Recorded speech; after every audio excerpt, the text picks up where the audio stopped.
Donc, l'objectif de ma communication aujourd'hui, c'est de situer la posture corbinienne de l'amour, de trouver les résonances et les harmonies dans ses multiples recherches, d'identifier les fils de trame communs sous-jacents à sa vision du monde, de sous-peser l'influence de cette vision sur son approche et ses descriptions.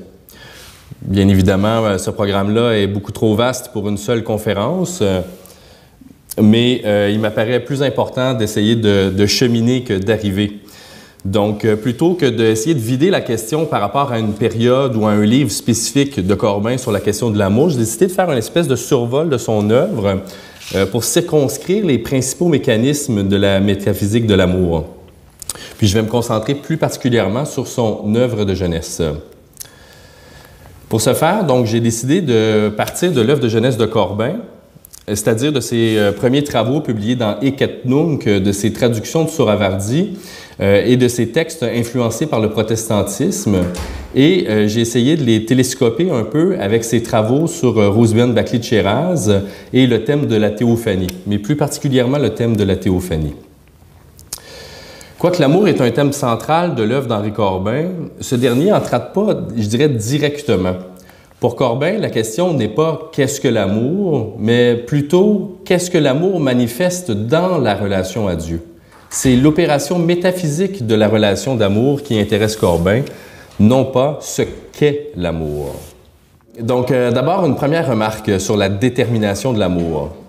Donc, d'abord, le thème qui nous rassemble aujourd'hui est amour humain, amour divin. Puis, en réfléchissant à ce thème et à sa signification, je notais l'extrême différence lorsque celui-ci est déterminé. Donc, l'amour humain, l'amour divin, plutôt qu'indéterminé, tel que notre journée l'annonce. Amour humain, amour divin. Et cela m'amène à faire deux remarques préliminaires. D'ailleurs, la première sera un peu plus longue.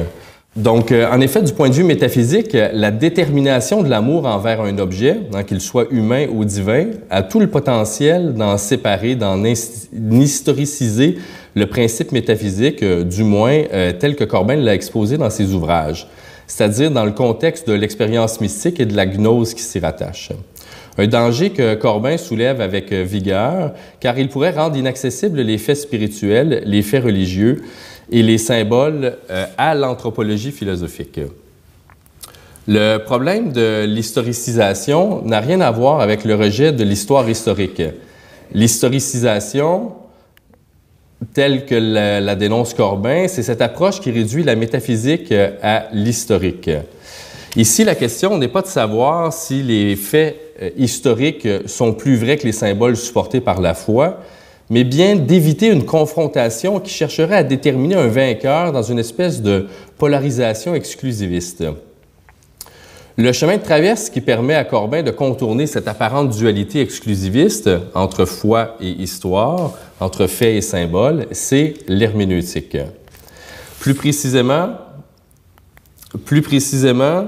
l'herméneutique de la parole, telle qu'il l'a d'abord explorée dans le protestantisme et plus particulièrement dans l'œuvre de Hamann. La posture herméneutique de Corbin s'ancre dans son parcours théologico-philosophique de jeunesse. En effet, en passant du catholicisme très centré sur l'histoire, surtout au début du 20e siècle, au protestantisme très centré sur la relation intérieure à Dieu, Corbin fait le choix de l'herméneutique en ne niant jamais la connaissance historique. Il refuse de réduire la vie intérieure à des faits historiques, sociaux ou à des valeurs morales. Cette posture herméneutique profondément protestante lui permet de reconnaître et d'explorer la vie intérieure. Toutefois, cette herméneutique passe par une figure, et cette figure est celle de l'ange. Pour Corbin, l'ange est herméneute. L'ange est médiation, elle-même médiée par la transcendance. L'ange est théophanie. L'ange est la figure qui sort l'humanité du solipsisme du moi, non plus cogito, je pense, espèce d'égoïté du sujet, mais bien cogitor, je suis pensé, apparaître du sujet réel.